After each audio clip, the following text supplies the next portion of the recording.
I am here at the Tortugas Resort in Mexico, bringing you what you want to know, right? You want to know the super cool TELESIN. Let me show you what it looks like.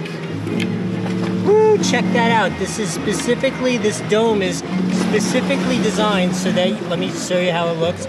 So you can get those cool shots underwater, like half underwater, half above water, and still have it be super clear with your action camera. So I'm gonna cheat a little bit. I saw a whole pile of fish down here in the water. And so what I'm gonna do is I'm gonna use this, extend it down to that half submerged height, throw in some bread, and let's see if we get some cool images that I can share with you so you know what it looks like.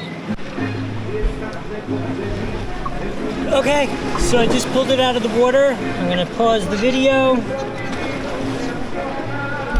Hopefully that came out good for you. You like those shots. We've been snorkeling with it for about a week now, and this thing is absolutely phenomenal. No leaks, easy to use, easy to set up.